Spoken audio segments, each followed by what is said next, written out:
The light, there you go. And we're live. It's all up to you.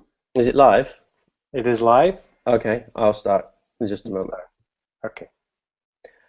Hello, autumn is approaching. Welcome to the next episode of the Reimagining Work podcast. Things are beginning to change in the air, and that's what we're going to talk about today. Rog and I are going to talk about Planet Social Business, carrying on from the previous but one podcast. And I am going to be prodding and quizzing and finding a little bit more about what goes on when there's a business that's converting from business to being social business and extending the conversation we had before. So say hello, Roger. Hello, Roger. Yeah, so there's a few things that I'm curious about, and I may play devil's advocate a little bit with you. I have some questions. Make it difficult for me. I'll make it difficult for you. And I know there's loads of things that you can comment on with regard to social business. One of the things that we were talking just before we started the podcast, and you said it's human interrelationships that you want to build on. Perhaps you sort of say a little bit more about that with regards, again, what social business is for those maybe who didn't listen to the previous podcast about Planet Social Business. Well, that was episode 4, so I suggest that people listen to that episode first if they haven't already.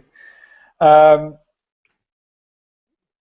a social business, you want to create an environment, an internal environment, a culture. Oh, for God's sake.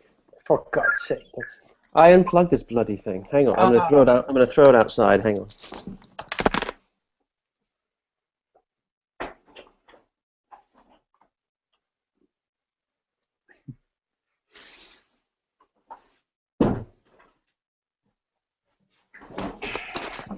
Starting again. No, it's okay. I'll just start at the answering the question. Okay.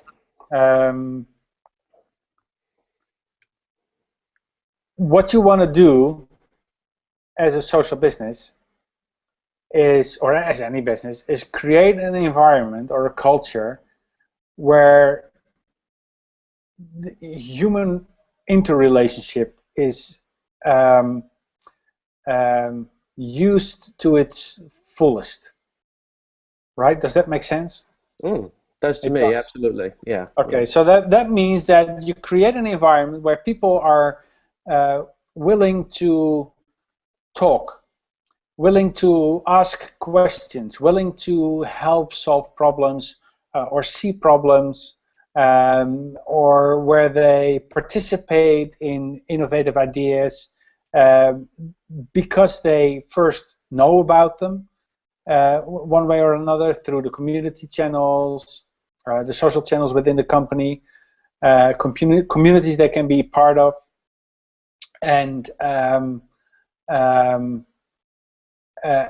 just have a general interest in a certain topic which they want to know more of, or brainstorm on, or just help people find a certain solution. Or maybe they're just the subject matter expert within the company and answer questions on a social platform without having the fear of somebody coming up to you like, you spend too much time on the social platform answering questions, do your work. And you go like, oh, dude, that is part of my work. And that's only a small part of, obviously, of like the big picture. So you talk. What I mean, that phrase, about human interrelationships, absolutely chimes with me. You want to maximize the connection, the relationships that people have with each other. I'm taking that to mean internally within a business, and with the business and its customers and its suppliers and its wider environment that it exists in, its competitors. And you talked about creating environments that will help to maximize the human interrelationships. Who does the creating of those environments, to your mind? Usually the ones that prohibit those environments from existing in the first place. So why would they do that? If they're prohibiting, it feels like an act of will. I'm prohibiting this environment where good, positive Well, it interrelationships can happen. also be like just a force of habit Okay. or tradition Mm. or anything else, really. I mean, tradition is a very powerful inhibitor for progress, right? Yes. And if you have usually a male, but it could also easily be a woman, but you have the person that traditionally is trained, business school, whatever, as a manager, and the only way he knows how to do what he does is to make sure he controls as much as possible, micromanage as much as possible. And that doesn't make it a bad person or a dumb person or an insensitive person or an antisocial person. It really doesn't. Sometimes it does, but mostly it's just the way they think and the way they've been brought up within the corporate world, the corporate structure. And but you have to assume that, and I know assumptions, but you have to assume that people in their nature want to share things with each other, want to communicate with each other, want to be part of a group, and want to be striving together to achieve a greater purpose.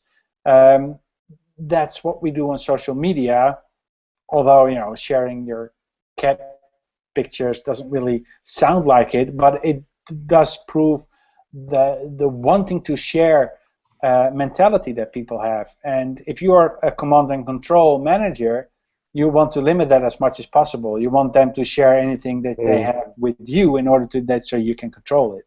So yes, if you, it's the ones that are the most rigid that need to change the most, right? I mean, I find that I'm always fascinated by paradoxes, and I find that a very particularly interesting paradox. One, because I think the conversion to social business is not just a change, it's a revolution. It actually is going to change power structures, organizational structures, governance, that sort of thing.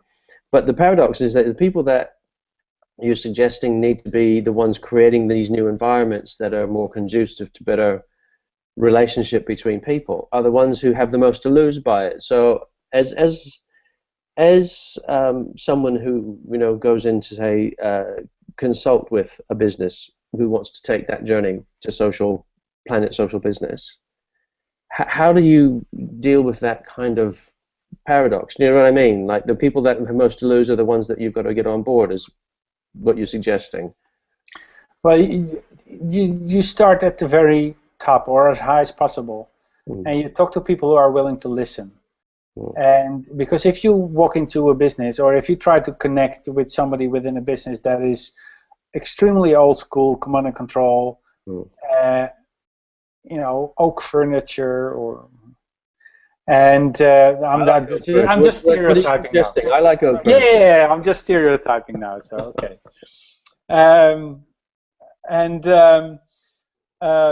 But if you want to, because if you talk to the wrong person, you can hit your head or bang your head against the wall all the time, and nothing will change.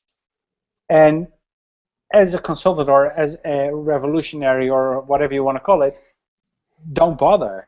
I mean, stop pushing. And that's kind of the in martial arts. And Aikido and Wing Chun, and there's a couple of others, you don't push against the force that's coming to you, right? You deflect it. And then you use the energy that's coming towards you as a way of, exactly. Because if you start pushing against it, then it's going to push harder, and you keep pushing, and you don't get anywhere. You don't get a result. So you move about, and you change the flow of energy. And that's the same thing within a change like this. Because I call it a change. It's fundamentally a revolution, or in the end it's a revolution, but as a fundamental thing, it's a change. And it's just so big that people fear it. But if you, especially when you hit a CEO that's just pushing, then at some point there's no point in trying to convince him or her in order to do anything. And you just move on. So you need to have somebody who's willing to listen, who's open to the idea of social business, the philosophy, who wants to share an X amount of time, 5 minutes, half an hour, whatever, or a morning where you can do a workshop, or you can do a good presentation. You spend some time with a few key members within the company in order to explain exactly what it is that you can do.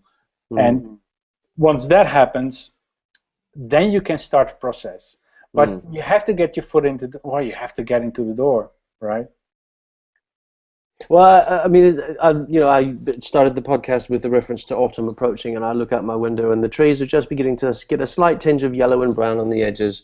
We cannot stop that change, and it's quite a big change in the life of a tree. It loses its leaves, it goes into hibernation for a short period, and with social business, I get the impression from our last podcast around this Planet Social Business that it's a movement. It's a thing that we can't stem the tide of. It's a thing that will be coming the way of every business. So there will be some, as you say, who may be resistors to it, a little bit like King Canute saying, I'm going to stop the tide from coming in. You're suggesting that we work with people who are already on board with the idea that this is a revolution that needs to happen. If you consider it on a company scale, where you start with preferably a top-down change, you approach the people who want to be approached with the change, and you get them on board. And you get your key figures, and you get your ambassadors, and those kind of people that want to lead the change, and they'll infect others, and et cetera, et cetera. And then you get your trickle down, and then you get your early adopters, and then you get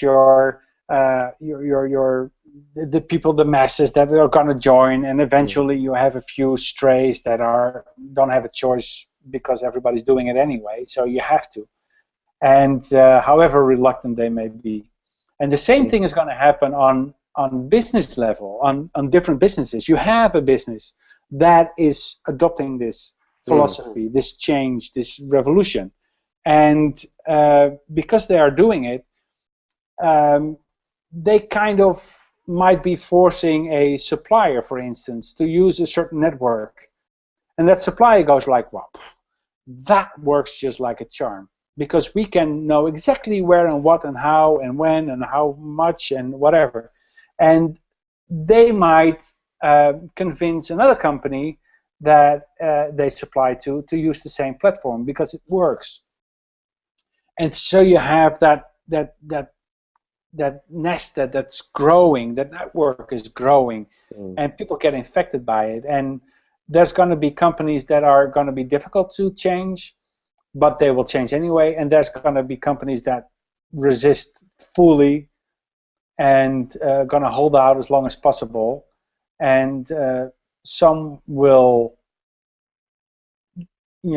flip over just in the nick of time, and others will just perish and just become obsolete. How change happens is a really important and interesting subject for me. I think, in any realm of business life or working life, how does change occur? And you said preferably top-down. Say a little bit why your preference is for the top-down approach to a change in an organization. You get a more solid support in order to have a complete makeover, if you want to call it a makeover, of a company. You need the CEO, for instance, and managers to be part of that change, because you want to create a culture where people will speak up whenever they see something. or when they have an idea, how silly it might be, but you want that to happen, right? You want them to, when they spot a certain problem, you want them to speak out instead of just be quiet and don't dare. You want them to speak out, but you also want, as a CEO, to be notified, for instance, when the word problem is in some status update or whatever, and then you can react to it, and you go, and you don't have to be like overly involved or whatever, but you can be like, oh, thank you for bringing this to our attention, or do you have any more information about it, or did you speak to that and that person because he's in charge or she's in charge of the process that's that's what you're talking about.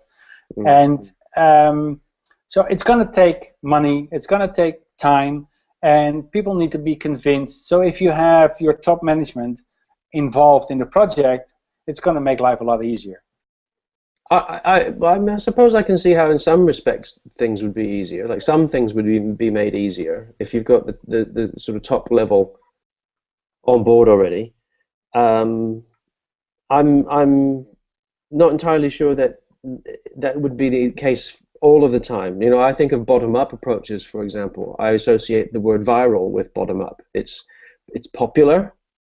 In other words, people have got on board with it without being compelled or coerced or given management directive or suggested that if they don't toe the line, their jobs might be at risk or something. You know what I mean? Like there seems to be something, and maybe it's just inherent in me that I have this idea that something which is bottom-up viral comes from genuine will of people who are using it. Authority or it's actually not a problem with authority. It's about a question of where power and control sit. It's the if you have a bottom-up approach where obviously you have different kinds, but if you would have like a lone disruptor trying to improve on the way that she works or he works, and because there's all these modern technologies and modern way of working that are out there. There's so many things happening at the moment. There's always something that somebody can use in order to improve the way they work. But their manager doesn't really think about it, and you don't dare go over his head, so you got a problem and blah blah blah. But there's things that you can do in your workspace in order to be more productive or have more efficient meetings, or those kind of things, or just finding the right documents or creating a folder with certain keywords where in your SharePoint environment, because you have a SharePoint environment but nobody's using it anyway, but you want to use it, and you can get your team to use it, and then you can do that small steps and see if others pick it up, or you send an email out, or you talk about it with friends or colleagues at work, and you might be able to start a revolution. Or indeed with Celine Schillinger, where you have a more dramatic subject like gender equality, where everybody can get behind, or at least a lot of people can get behind anyway, and that has got the potential of going viral, and that has the potential to change a company from within. But it's timing, it's subject, it's who does it, who do you contact, and there's a lot of ifs and buts involved with that. If you have top management buy-in, it doesn't necessarily mean that the change is coming from the top, right? It's just you have the support coming in from the top. Right. Okay. And the change still happens from the bottom up. Middle management is going to be the problem, or going to be in trouble, but it's top management creating an environment where people are willing to take that extra step in order to be more productive, and not necessarily as a target, but it's a consequence of being more open and more social, a more trusting environment where people can, and then the change comes from the bottom anyway, because at the end it's the employees that have to do all the work, and they're the ones that are gonna make the big change and the big impact, and management has to be able to support and provide. So that's the thing you said earlier about creating the environments that support that Planet Social business to thrive. Because again, it comes back to, you're saying it's human interrelationships that you want to build on, and if that's the thing you're trying to create, it seems to me that's the way that you have to go about it as well. That's both the means and the destination, if you like. Human interrelationships. So the management's role is really around that, creating environments that allow those things to flourish, the better relationships between people within the business and customers, that sort of thing.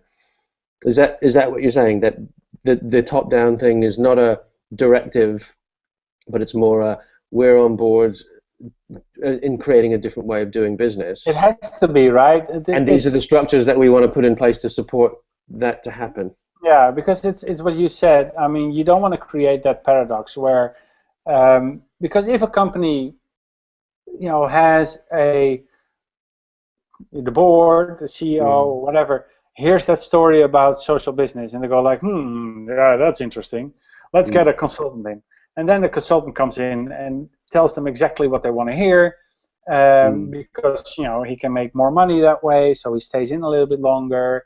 And yeah. So what we're going to do is we're going to put up the 10 commandments of being a social business up on every wall, every toilet, and we're going to communicate that. And that's how we're going to live by. Those are the rules of a social business. Right. Well, that's not going to work, right? I mean, on its own, it won't work. Certainly. I mean, to have those things on display is a useful. It'll only create resistance. If they are purely just things that are laminated and left on the wall, then yeah, I agree with you that they have no impact. So it's about what gets done with those 10 commandments, or exactly. You don't have to write them down, and when you use the 10 commandments, then it already sounds very forceful. So I'm just looking up. Yeah, look, there you go. The 10 tenets of social business. This is something that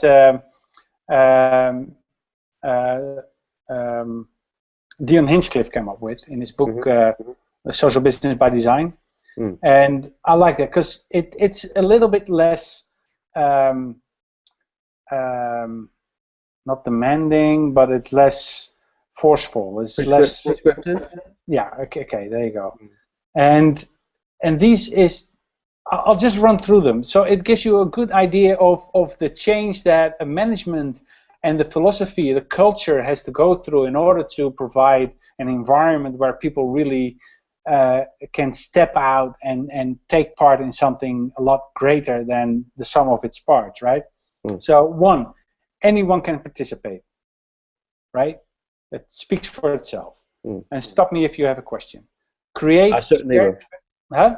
I certainly will. Okay. Create shared value by default, meaning that anything you create, a document that you create or whatever, make sure that it adds to the overall progress of the company, or meets the standards of the business goals. Even if it meets my solitary needs, that's still. If it excels. It still counts. It classifies. Of course, yeah. If it excels you, if you do a course, for instance, that benefits you in your development as an employee, it's gonna benefit the company. Okay. That's right. That's one of the things I was thinking of. Yeah. Number 3, while participation is self-organizing, the focus is on business outcomes.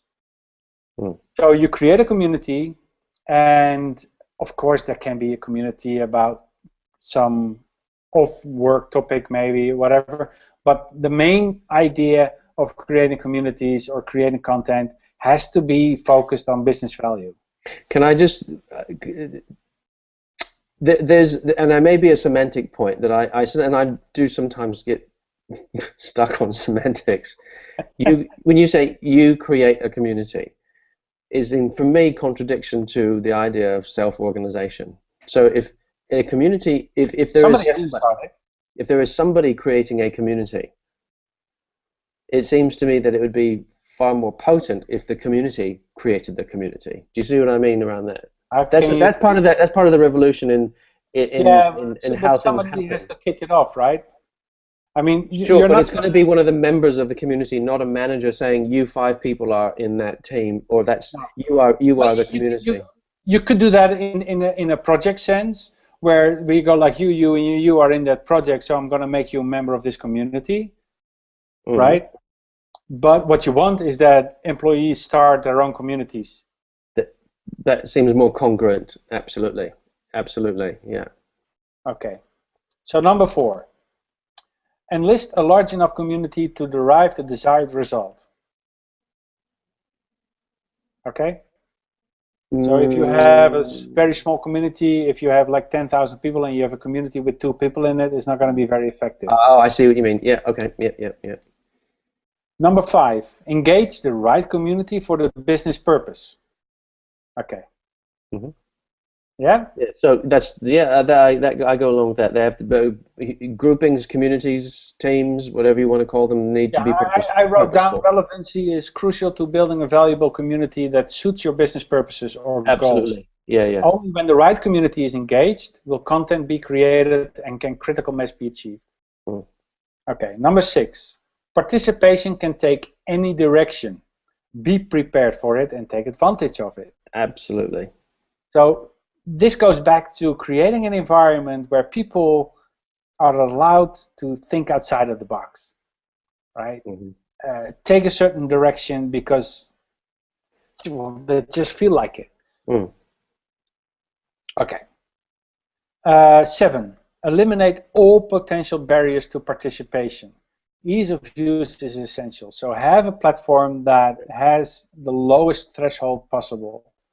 And so, for instance, like what we talked earlier about, like adding to something, you're Mm. not going to say like you can't use your email anymore as of October 1st.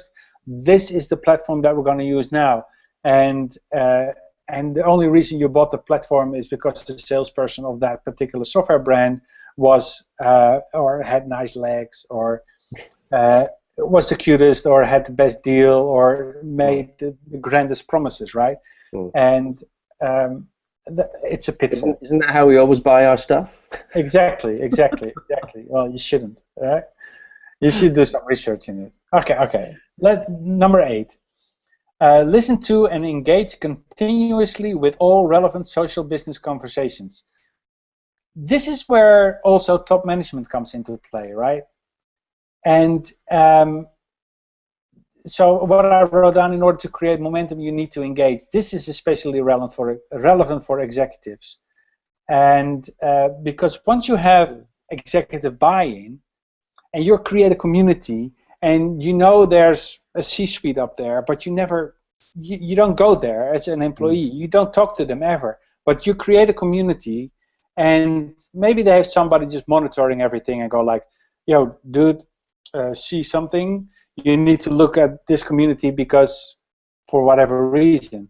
And then he can log into the system, go to the community, see what it's about, and see the discussions that are going on, and support it, right? And go and just say hi there, and I'm reading what you guys are doing, loving it. Have you thought about this or that in order to turn them into a certain direction, right? This is where the power comes in when you have executive buy-in. Because people want to, have, again, the word, they want to know, they want a pat on the back. They want to know it's okay, that whatever it is that they're doing. They want approval. Yes. Sometimes, in some cases. Yeah. Well, yeah. I think. I mean, to take No. your question earlier, you have problems with authority. I think there's a thing that goes on for us as individuals in the systems that we're raised in and the systems that we go off to work in, around how we relate to authority. And I'm not entirely sure that everyone. I mean, I'm absolutely open to be challenged on this. In my experience, I'm not entirely sure that people go to work to seek approval from an authority figure. They got mummy and daddy to do that, and I think if that's what they need, then there's some different relationships that can be forged. I'm not necessarily saying they need it, but I am saying that it would help in the sense that there is a certain glass ceiling that people will hit when they try to undertake something within the company, because they're always afraid that they don't want to bump into someone bigger and put their own position in jeopardy or whatever.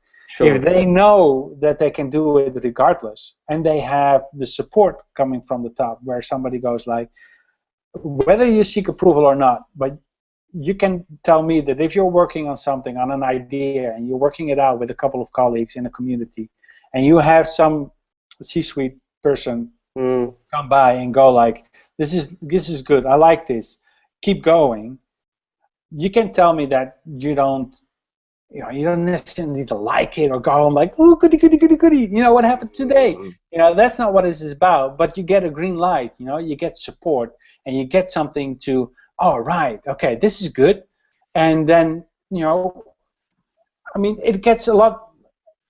The opposite is when your manager comes to you and go like, looks over your shoulder and, what are you doing, John? That's not work. Absolutely, it's the same coin, just a different side of it. One of them just feels a bit kinder than the other one. I think, I've heard you use the expression peer pressure. I think, again, to come back to what you said, human interrelationships. If my peers, and also it could be the people in C-suite, it could be people who I'm collaborating with, it could be people who are in a different part of an organization. There's something about not coming from power, sort of from a power and control thing of I'm doing a good job, I'm doing a bad job, but this is valuable to our community, to this business as a community.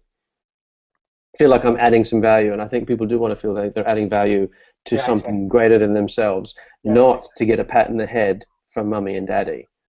I'm being a bit cheeky around this, but I think that's the point I'm trying to make, is that the value that we add comes from peer acknowledgement and that was the word I was looking for. Yeah.